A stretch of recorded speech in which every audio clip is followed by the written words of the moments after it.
جنگ خندق میں حضرت حذیفہ رضی اللہ تعالیٰ عنہ کی جاسوسی کا واقعہ بیان کیا جاتا ہے کہ حضرت حذیفہ بن ایمان رضی اللہ تعالیٰ عنہ سے ایک شخص نے جو کوفے کے رہنے والا تھا کہا کہ اے ابو عبداللہ، تم بڑے خوش نصیب ہو کہ تم نے رسول اللہ صلی اللہ علیہ وآلہ وسلم کو دیکھا اور ان کی مجلس میں بیٹھا کرتے تھے، تو تم کیا کیا کرتے تھے؟ حضرت حذیفہ رضی اللہ تعالی عنہ نے فرمایا، واللہ ہم جان نثاریاں کیا کرتے تھے۔ نوجوان فرمانے لگے، سنیے چچا، اگر ہم حضور صلی اللہ علیہ وآلہ وسلم کے زمانے کو پاتے تو اللہ آپ کے پاؤں بھی زمین پر رکھنے نہ دیتے۔ آپ رضی اللہ تعالیٰ عنہ نے فرمایا، بھتیجے لو ایک واقعہ سنو۔ جنگ خندق کے موقع پر رسول اللہ صلی اللہ علیہ وآلہ وسلم بڑی رات تک نماز پڑھتے رہے۔ فارغ ہو کر دریافت فرمایا کہ کوئی ہے جو جا کر لشکر کفار کی خبر لائے۔ اللہ کے نبی صلی اللہ علیہ وآلہ وسلم یہ وعدہ کرتے ہیں کہ وہ جنت میں داخل ہوگا۔ کوئی کھڑا نہ ہوا کیونکہ خوف کی، بھوک کی، سردی کی انتہا تھی۔ پھر آپ صلی اللہ علیہ وآلہ وسلم دیر تک نماز پڑھتے رہے۔ پھر فرمایا، ہے کوئی جو جا کر یہ خبر لا دے کہ مخالفین نے کیا کیا؟ اللہ کے رسول صلی اللہ علیہ وآلہ وسلم اسے مطمئن کرتے ہیں کہ وہ ضرور واپس آئے گا، اور میری دعا ہے کہ اللہ تعالیٰ اسے جنت میں میرا رفیق کرے گا۔ اس بار بھی کوئی کھڑا نہ ہوا، اور کھڑا ہوتا بھی کیسے؟ بھوک کے مارے پیٹ کمر سے لگے ہوئے تھے، سردی کے مارے دانت بج رہے تھے، خوف کے مارے پتے پانی ہو رہے تھے۔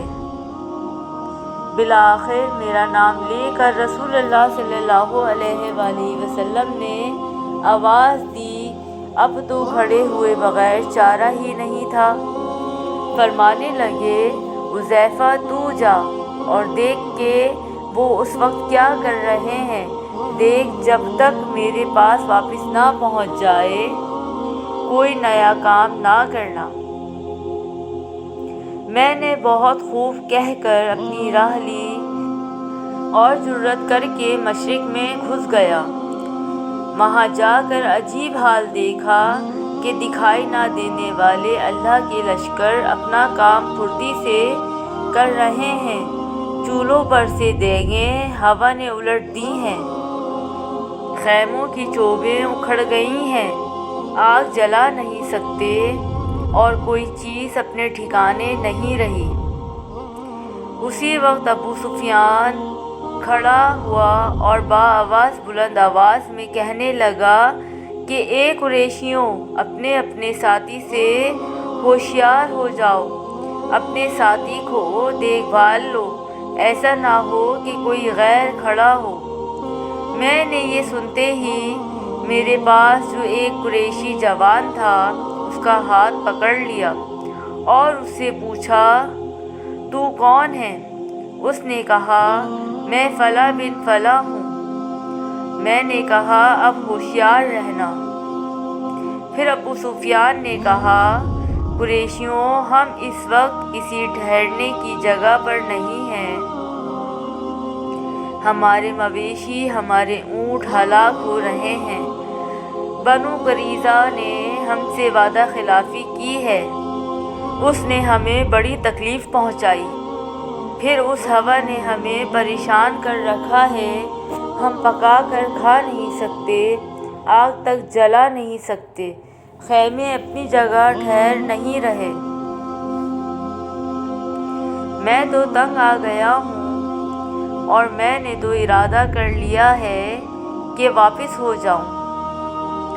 بس میں تم سب کو حکم دیتا ہوں کہ واپس چلو۔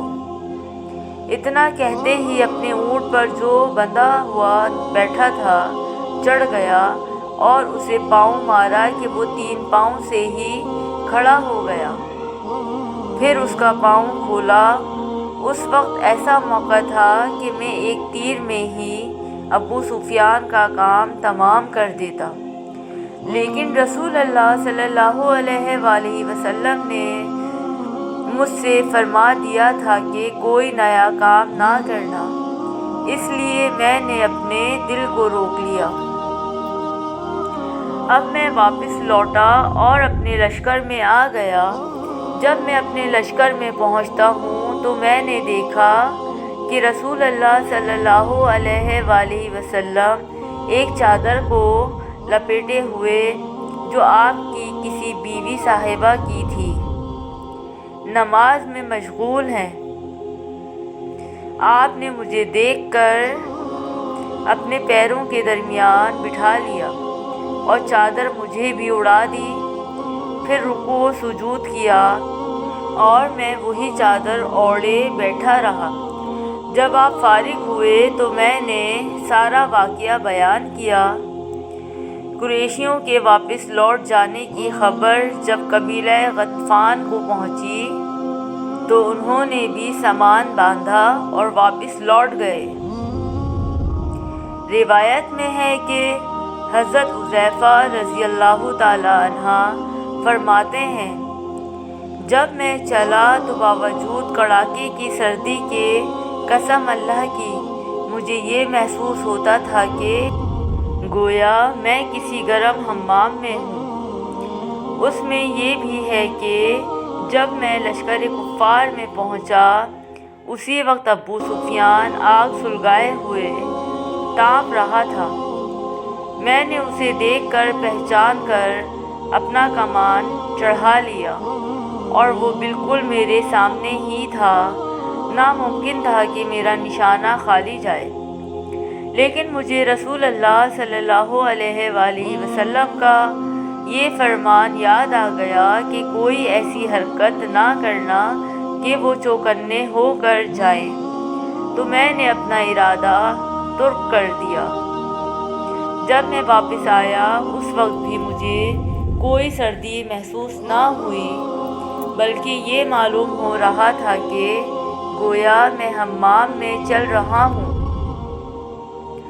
ہاں، جب حضور صلی اللہ علیہ وآلہ وسلم کے پاس پہنچ گیا بڑے زور کی سردی لگنے لگی اور میں کپکپانے لگا تو حضور صلی اللہ علیہ وآلہ وسلم نے اپنی چادر مجھ کو اڑا دی اور میں جب اوڑھ کر لیٹا تو مجھے نیند آ گئی اور صبح تک سویا رہا۔ پھر صبح خود رسول اللہ صلی اللہ علیہ وآلہ وسلم نے مجھے یہ کہہ کر جگایا، اے سونے والے بیدار ہو جا۔ اور روایت میں یہ بھی ہے کہ جب اس تابعی نے کہا کہ کاش کہ ہم رسول اللہ صلی اللہ علیہ وآلہ وسلم کو دیکھتے اور آپ کے زمانے کو پاتے، تو حذیفہ رضی اللہ تعالیٰ عنہ نے کہا کہ کاش تم جیسا ایمان ہمیں بھی نصیب ہوتا کہ باوجود نہ دیکھنے کے پورا اور پختہ عقیدہ رکھتے ہو۔ سبحان اللہ۔